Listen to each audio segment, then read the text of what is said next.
Yeah, what's cracking, everybody? Welcome back to another episode of Prison Break Raw. I'm your host, the one and only Big JD. Ruth Bader Ginsburg is deceased. Rest in peace. I don't have anything bad to say about RBG at all. I mean, I've read a lot of her decisions, a lot of her opinions, comments that she's left over the years because I was a jailhouse lawyer, law clerk, worked in the law library, did all that. Back and forth, off and on over the years. I've studied a lot of this stuff. I even got a chance to read a writ of cert that somebody had submitted to the courts after everybody else shot him down. He was unlawfully incarcerated. She was the only one that didn't dissent. And I got to tell you that she was a moderate for a very long time. I don't know what her opinions were at the end, but she had a lot of libertarian leanings as well. We'll get into all that, and I'll explain to you just exactly why I believe that it is hypocrisy for the Republicans, the conservatives, and all of them to be pushing this agenda of getting somebody to replace her, to fill her seat before the election. It's urgent. It's crucial. We have to do it. Look at the state of the country. I don't see any merits to any of those arguments whatsoever, and it's like I said, I see it as a whole lot of hypocrisy. Now, I think I've said it since the beginning, but many of yous are probably too blunted out from all that good kush that you smoke way too much, that I don't take a side, either on the left or the right. I'll call bullshit out on both sides. This one right here, I'm going to be calling out bullshit on the right, and I know it may piss some of you off. I know I got a lot of hardcore Trump supporters out there, got a lot of conservatives, whatnot, people on the right, but I also got people on the left. And in order to be fair and balanced, I'm going to give my opinion on this one, fair and balanced from someone in the middle. If you want to unsubscribe, you want to call me all kinds of names and hate me and do all that, go ahead. I mean, you won't be the first, and I'm pretty sure you won't be the last. But my thoughts on this one are grounded in reality, in objectivity, pragmatism, all these different things that I am, pragmatism being whatever works, but this is not whatever works. This is just pure bullshit and hypocrisy.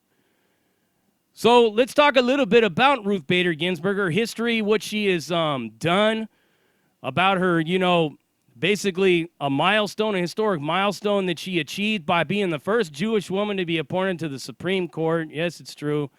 But Bill Clinton was a moderate. People say he was a liberal, he was a progressive. He wasn't none of those things. He was moderate, borderline conservative within the Democratic Party. Pretty much old school blue-collar Democrats from the South. He's from Arkansas, as you know, blah, blah, blah. Hillary Clinton actually used to be a Republican herself, so a lot of their political ideas were very much conservative, moderate, middle of the road, way back when. A lot of you probably don't remember because you're too young or you just weren't paying attention, but I know all about it. Bill Clinton did a lot of good things for this country, regardless if he's a weirdo, a sexual deviant, and all this and this and that. I mean, I'm pretty sure that there's quite a few people in the government that share his taste for the bizarre on both sides of the aisle and in both parties. We know this to be true. That's why I don't take a side on any of them. But, he did some good things. He actually worked with Newt Gingrich to file the Chapter 11 bankruptcy that pretty much saved the country when we were about ready to be in a depression. We were in a pretty deep recession at the time. I know all about it. So in 93, Ruth Bader Ginsburg was appointed to the Supreme Court as a moderate herself. She had a lot of moderate leanings, probably being her background, maybe her Jewish heritage, whatnot, because a lot of Jews, despite what you may think, traditional, Orthodox, or conservative Jews are very conservative, while these Reform ones, of which nobody really considers to be a real Jew except themselves, are the ones that are usually on the far left. Just so that you understand that to be the truth, that's what it is. So her thoughts on a lot of things were pretty much of a mixed bag, but I agreed with her on a lot of things. Number one, she was hardcore against all this surveillance. Now, if any of you don't remember, it was in the George W. administration with John Ashcroft where he wanted to push in the Patriot Act, a.k.a. the Enabling Act, of which I like to call it, where they were basically all up in you with a jalapeno, all up in your shit, your personal information, spying on you with that shit. They could have kicked open your door, and you could be like, well, where's my search warrant? Patriot Act, motherfucker. I'm searching your house, and whatever I find, I find. It was like that. They cited terrorism and all this shit the Twin Towers that were hit that they just totally ignored and they totally botched, or they just let happen so that they can have the Patriot Act. Patriot Act and other forms of surveillance lasted for a long time, all the way into a Barack drama. And I got to tell you, he was on board until he was discovered by, of course, Eric Snowden to be full of shit and a hypocrite himself when it came to that. So this surveillance, she was heavily against surveillance, all about privacy and the right of privacy, of which is a hardcore libertarian principle and idea. She believed in the government staying out of people's personal lives and business and a lot of things. She wasn't anti-abortion or wasn't for abortion. She believed that it was up to the woman, as I believe. I mean, who am I to tell a woman what she's going to do with her body? I don't personally agree with abortion, but I don't believe that it's up to me to decide if a woman should get one or not. That's up to the woman. You know, she was also in favor of, when they were starting to overturn a lot of these rules and a lot of these laws that prevented felons from voting, she was in favor of allowing felons or the formerly incarcerated to vote. And of recent, she was even on board with people that are still on parole or probation or even in prison being allowed to vote. I mean, you got to look at it like this. When you're in prison, you're still paying taxes. You're paying fines. You're paying all that. Whatever phone calls you make to your family, whatever money your family sends, it's subject to a tax. It may not look like it, but it is. Not only that, but your labor that you do in a lot of these prisons, whether you make money or you don't make money, your labor is taxed. It's just the way it goes. So I look at it like this. If you're a citizen of this country, you should be allowed to vote no matter what your circumstances are. But that's the thing, the hypocrisy on both sides of this. So you have, on the left, they think everybody should vote because, I mean, they're not doing it because they care about me and my voting. They're doing it because they think I'm going to vote for them. And on the right, they don't want me to vote at all because they're into this, eye for an eye, a tooth for the tooth, says the Lord, backward-ass thinking, right? So both sides have all this hypocrisy, but in this one right here, with Ruth Bader Ginsburg, I mean, supposedly, I think I read that she was anti-death penalty. That's where I disagree. I'm in favor of the death penalty in certain circumstances. I believe if you harm or kill children or do anything to women or the elderly or anything like that, you should be executed. But the funny thing about the hypocrisy of that whole thing is people on the left are against the death penalty but in favor of abortion, but people on the right are against abortion and in favor of the death penalty. Do you understand now why I'm where I'm at with all of this shit? I mean, it's why I stand where I stand. And this hypocrisy surrounding Ruth Bader Ginsburg is another reason. It just further validates why I'm where I'm at with all of this shit. So I remember plain as day, back in 2016 when Barack Drama was trying to put in Merrick Garland, right? Mitch McConnell with his gobbling turkey neck, and all the rest of them were like, oh, no, we can't do it. It's inappropriate. You know, wait till the election's over and all that stuff like that. That's what he said. That's what he said. Even Trump said that same shit.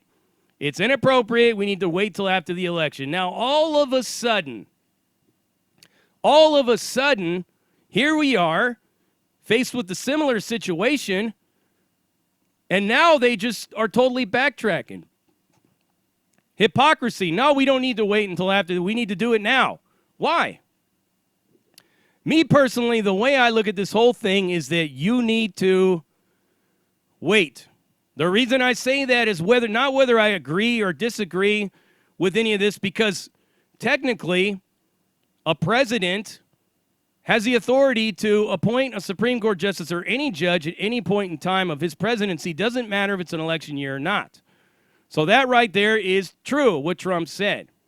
And it was true when Obama was in there. It doesn't mean that an election year is the exception. There is no exception in these rules and these articles. It is the president has authority to appoint these Supreme Court justices. So you can argue that point, but I'm looking at it from an angle of hypocrisy.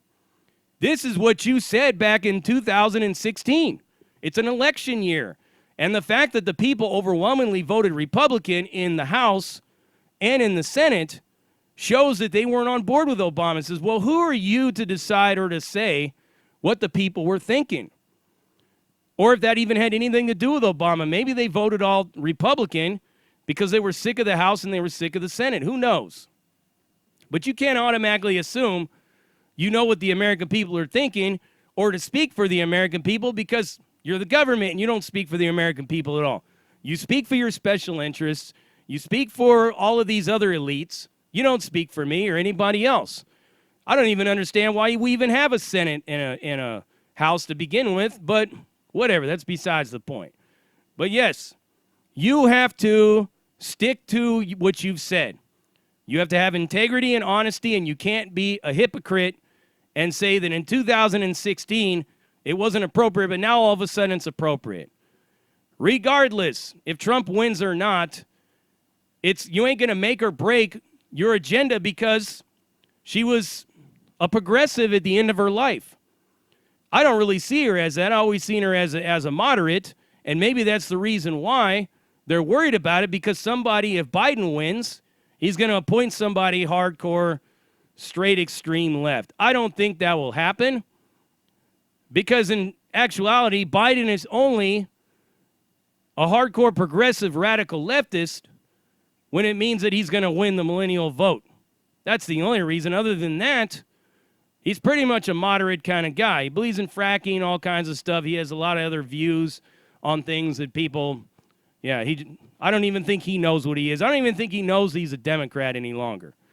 But all bullshit aside, I mean, doesn't matter if you're a Republican or a Democrat, you should always hold these politicians accountable and tell them to stick to their beliefs. Don't just pick and choose when you want to apply them. Tell them not to be a hypocrite. Tell these people on the right, no, you shouldn't put a Supreme Court justice in there, appoint nobody until after the election. It's what you said with Obama, with Garland. That's what you should say now. It should be in January, whether it be Trump or Biden. You should use this as an argument, as a case to tell people to get out there and vote. You need to get out there and vote because now the Supreme Court is at stake. Use it as a talking point. Use everything else as a talking point. Go ahead and use this one as a talking point. But you see, the left, or I mean the right, has a lot of their hypocrisies as well. And I'm going to call them out on their bullshit whenever I see it. It's just far too often it's a bunch of bullshit from the left. But here you go. These last two pieces right here being regarding George Floyd, where they're trying to smut him up and turn him into an informant over emotion. Like I said, people don't know how to read paperwork or they read too much into something. I see it every single day. I just saw it today with another separate matter. And with this one right here, oh, we got to put somebody in there. This is what the people want. You don't know what the people want until they speak on Election Day. Just my 2 cents. I think they should wait. Regardless, you may get mad. You may want to unsubscribe and leave me, but I'm always going to be balanced. I'm always going to call a ball and a strike a strike. I'm always going to be right here in the middle, calling bullshit out and hypocrisy and weirdness on both sides. You already know what it is. You heard it right here. Prison Break Raw, uncut, uncensored, no holds barred, not sugarcoated, not politically correct, all up in your face, slapping you with that dick of reality. And I'm out.